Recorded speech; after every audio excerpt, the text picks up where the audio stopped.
Good morning, everybody. My name is Michael J. Long, and thank you for joining me.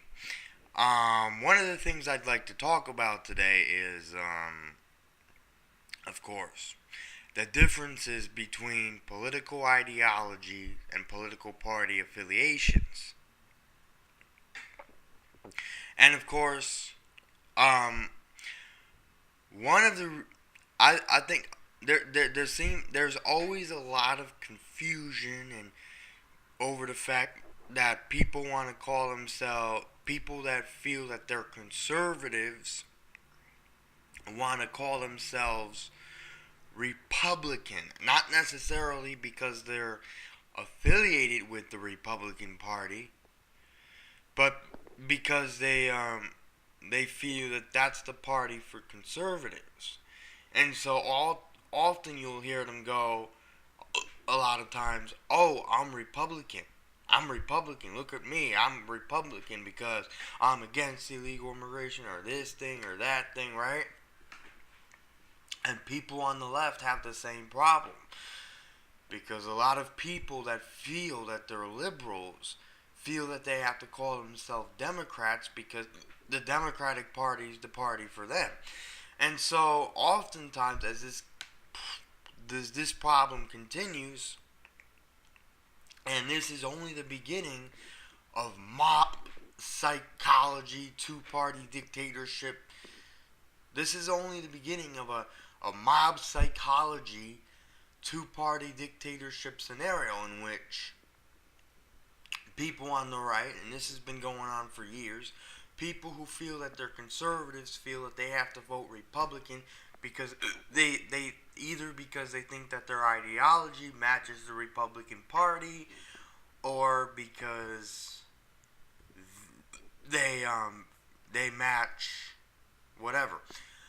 But that isn't necessarily true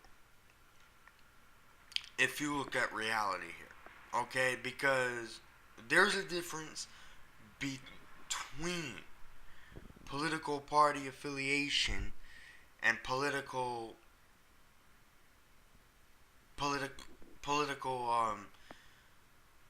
philosophies and ideologies.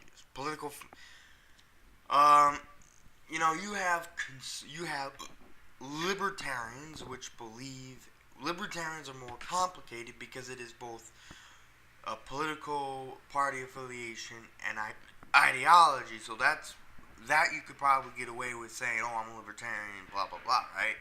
And of course, libertarians believe in maximum freedom, and they believe both in freedom of personal and economic choices. And that might range down the line for immigration, which is an issue that conservatives are very restrictive about. And usually, someone that is a libertarian conservative is someone that is borderline between being a libertarian and being a conservative. And then you have conservatives which believe in freedom and economic choices and restrictions on freedom and personal choice. That mean restrictions doesn't necessarily mean that you're against personal choices altogether, but that issues, let's say like immigration, that's an issue that conservatives would feel highly restrictive about. Okay, and then there's liberalism, which believes in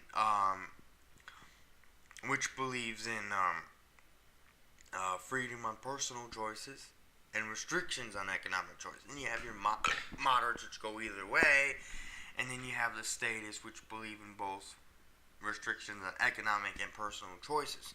And it would pave the way for someone who is libertarian or libertarian conservative to turn around and call that person a communist. But then there is also party affiliation.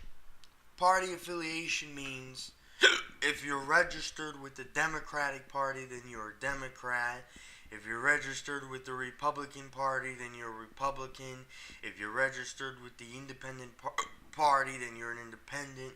If you're registered with the Constitution Party, then you're a constitutionalist. If you're registered with the Green Party, then you're a Green, and so forth. Okay, that is way different than calling yourself conservative or liberal. But some people could probably get away with using both their political ideology and party affiliation. For example, if you're a registered member of the Constitution Party, and the Constitution Party does view themselves as being a right-wing political party, but it's also a third party. And of course, you have other third parties that are more liberal, or that are liberal. And some people that are affiliated with the Constitution Party could easily get away with calling themselves a constitutional conservatives. Of course, those people would probably be more or less libertarian conservatives, looking at the political ideology as a whole, with party affiliation excluded. There's a lot, and then there's this hypocrisy and hypocrisy that you not only see on the left, but that you also see on the right. And I'm gonna squash this, Sarah Palin love boat for a moment here, because people that believe in her think that she's against illegal immigration, and in a different in part relation to that, she's in favor of lowering taxes, this and that and the other thing, right? But think about it. John McCain, who's been a senator for Arizona for the longest time, has been in favor of open borders and illegal immigration for years. Not trying to bash or support it, but that is one of the things that conservatives have often feel strongly against, right? For many, many years. And this guy's going to turn around and try to support that issue, and then has Sarah Palin run as his candidate, or as his VP candidate for the 2008 Republican elections, both who, by the way, lost. And then she turns around and on an interview with Bill O'Reilly on Fox News and says, but she had to accept some of his positions if she wanted to continue being his running mate. Well, Ron Paul, when he was asked by John McCain if he wanted to be John McCain's VP nominee, he said no. So I don't that's a first.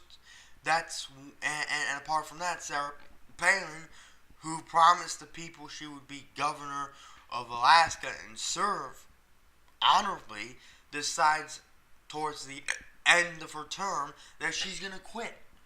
And she did quit. And she left that position to her lieutenant governor, who then had to take over. So she's a hypocrite on that front. Not that I'm not trying to ridicule her like the people on the left are trying to do. But she's a hypocrite. Because she runs around saying, look at me, I'm against illegal immigration. But she didn't have to run as John McCain's running mate either. And then she turns around and says, those people who have conservative values, who are independents, those people should be really affiliated with the Republican Party. Well, why would you care so much what party they're affiliated, Miss Palin? If they voted Republican or their conscience for that matter, that's all that should matter.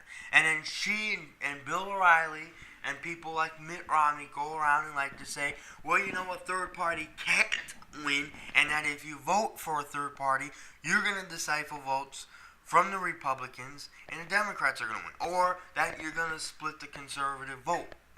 Okay? I'm going to squash that right now. Because I'm saying that it all depends. And in order for a third party to win, and he also pointed out that the conservatives are a majority in America as of now. So in order, let's say, the Constitution Party, who views themselves as a right-wing party, or a conservative political party, and happens to also view themselves as being the largest third party,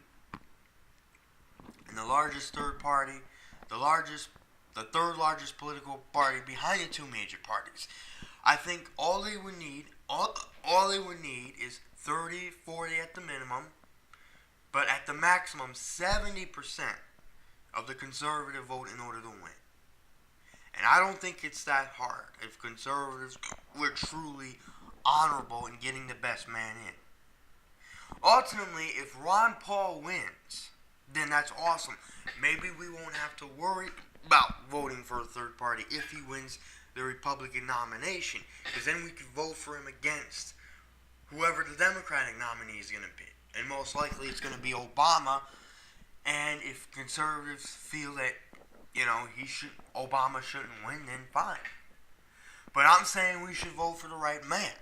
Not just vote for Republican just to knock Obama out of the way. Because something like that could be manipulated by the people on the left and say, oh, those people don't care. Those people just want to drop Obama out. And apart from that, where's the sense in voting Republican if you're going to get Obama light?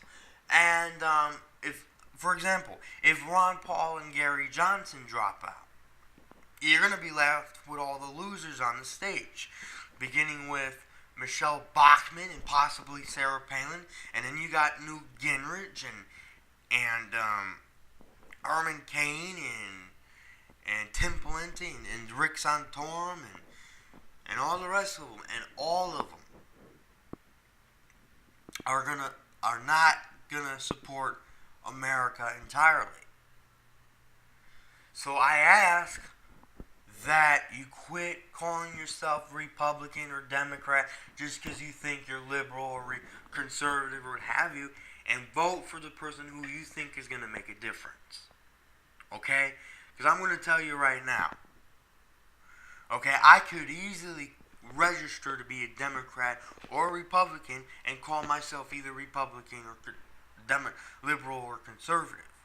So as far as this Democrat-Republican scenario is concerned, this calling yourself Republican or calling yourself liberal just because you think, or Democrat just because you think you're liberal or conservative, it doesn't matter at the end of the day, because I could call myself Republican and agree to half the things that Obama agrees with or more.